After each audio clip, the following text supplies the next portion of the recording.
हाँ जी बेटा, कहानी अब आगे देखते हैं। अभी आपने पढ़ा था कि किस प्रकार परिवार की स्थिति अत्यंत दयनीय हो चुकी है और चारों भाई मेहमान के साथ खाना ना खाने के बहाने करके चले जाते हैं। अब आगे क्या होता है, इस तरह 2 बार भोजन करने पर मेहमान ताड़ गया। ताड़ गया मतलब समझ गया, ताड़ जाना मुहावरा है। समझ गया कि ये लोग गरीबी के शिकार हो रहे हैं। फाका कशी के मारे घर की हालत खराब है। फाका कशी, भूखे मर रहे हैं, भूखों मरना, खाने पीने के लिए कुछ नहीं है। तो फाका कशी के मारे घर की हालत खराब है, खाने पीने की तकलीफ बढ़ गई है, फिर भी इन्हें फिक्र नहीं है। क्योंकि काम धंधा नहीं करते, इसका मतलब इन्हें फिक्र नहीं है। किसी तरह उस रात का खाना खाकर वह मेहमान बरामदे में जाकर सो गया। सो क्या गया, सोने का ढोंग रचा। करीब 10 बजे रात को वह कुंजड़िन आई। हमेशा की तरह जैसे रात को आती थी सब्जी फलियां खरीदने, वह कुंजड़िन उस दिन भी आई रात को। बड़े भाई ने बड़ी सावधानी से बिल्ली की तरह दबे पैरों से मतलब बिना कोई शोर शराबा किए पेड़ से चढ़कर सहीजन की काफी फलियां तोड़ी। कुंजड़िन जानती थी कि इस वक्त इनकी गरज है मतलब इनको जरूरत है, इनको आवश्यकता है। वह जो दाम देगी वही ले लेंगे, ज्यादा पैसा उससे न मांगेंगे। जब बड़ा भाई टोकरी में सहीजन की फलियां लेकर कुंजड़िन के पास आया तो उसने दाम कम दिए। दाम मूल्य, कीमत उनकी कम दी और कहा, आजकल सहीजन की मांग नहीं है, मुझे भी बाजार में लाभ नहीं मिलता। अब मैं तुमको पहले की तरह ज्यादा कीमत नहीं दे सकती। तुम्हारी गरज हो तो दाम लो, नहीं तो मैं चली। इससे क्या स्पष्ट होता है कि यदि हमारी स्थिति खराब है तो आसपास के लोग भी उसका लाभ उठाने की कोशिश करेंगे।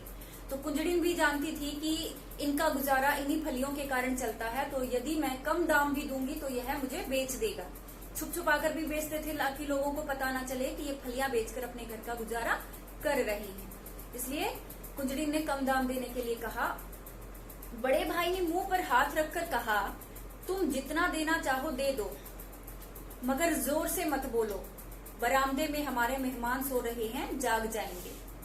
कुंजड़िन ने इस मौके का लाभ उठाकर उन फलियों के दाम और भी घटा दिए।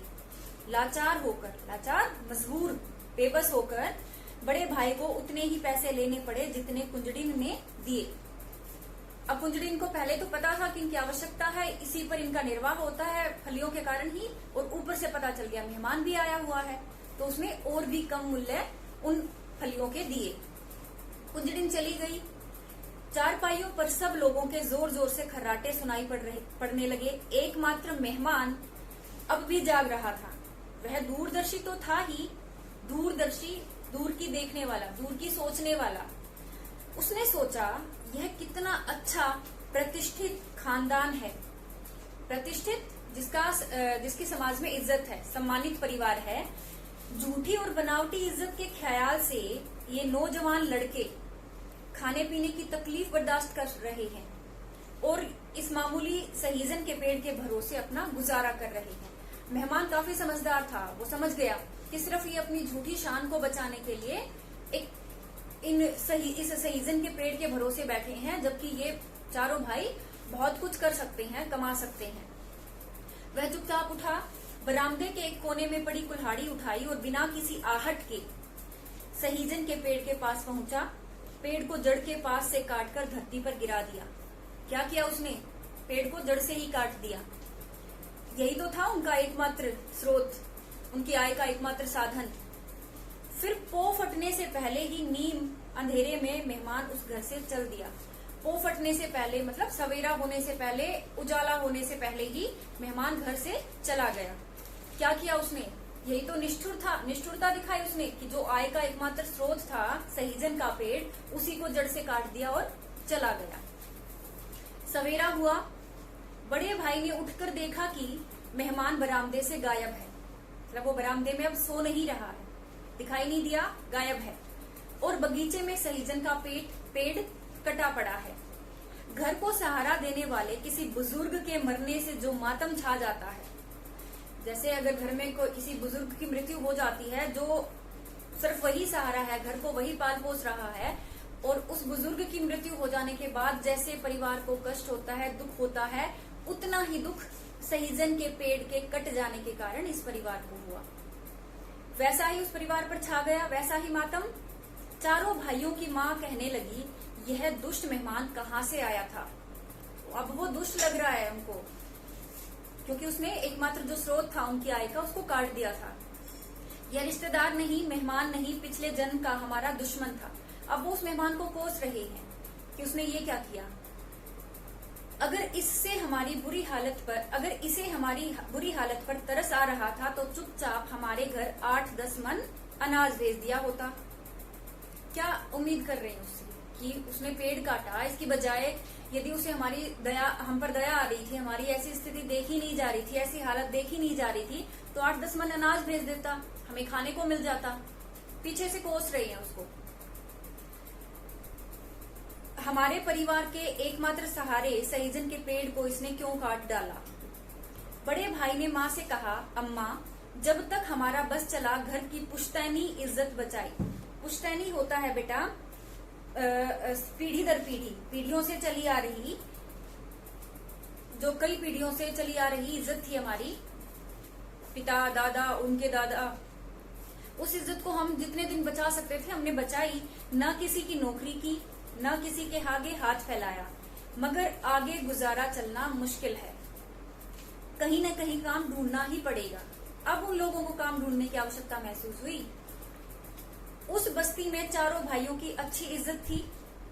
अपने खानदान और अपनी ईमानदारी के लिए वे काफी प्रसिद्ध थे, विख्यात थे, काफी नाम था उनका। जहां जाते वही लोग उनसे अच्छा बर्ताव करते, व्यवहार, अच्छा व्यवहार उनके साथ किया जाता। एक बड़े धनी मानी सज्जन ने, एक काफी धनी पुरुष था, सज्जन थे, उन्होंने बड़े भाई को अपने यहाँ नौकरी पर रख लिया।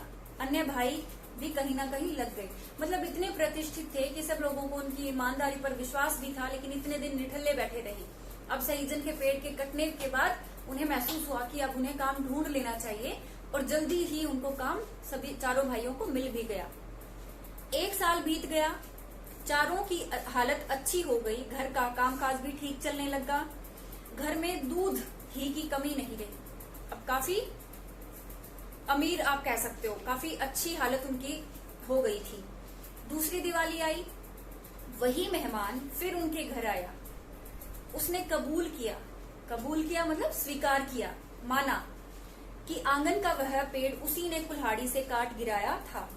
उस कठोर कर्म के पीछे उसके दिल में नेक नियति थी। नेक, अच्छी नियति, वो जो उसके पीछे थी नेक नियत थी, उसका जो उद्देश्य था वो बहुत अच्छा था। कोई खराब इरादा नहीं था कि मैंने जो सहीजन का पेड़ काटा उसके पीछे मेरी नेक नियत ही थी, आपकी भलाई करना ही मेरा लक्ष्य था, कोई मेरा बुरा इरादा नहीं था। घर के लोग भी अच्छी तरह जान गए थे। क्यों? उनको पता चल गया था ना कि सहीजन का पेड़ कटा, इसीलिए हमने बाहर काम ढूंढा और आज हमारी स्थिति इतनी अच्छी है। उन चारों भाइयों ने बड़े प्रेम से अपने मेहमान की खातिरदारी, आओ भगत की, स्वागत किया उसका, अच्छे से देखभाल की, और उसे विदा करते समय कहा, उस दिन आपने हमारा सहीजन का पेड़ नहीं काटा, मानो हमारी काहेली और बदकिस्मती को ही काट कर फेंक दिया। वो कह रहे हैं कि तुमने उस दिन पेड़ ही नहीं काटा, बल्कि जो हमारी बदकिस्मती थी, हमारा दुर्भाग्य था, ये हमारी काहेली होता है, आप कह सकते हो जो सुस्ती हमारे अंदर आ गई थी, जो डर था कि हमारी इज्जत दांव पर लग जाएगी, हमारी इज्जत नहीं रहेगी, आपने उस हमारी काहेली को भी और हमारी दुर्भाग्य को भी काट डाला।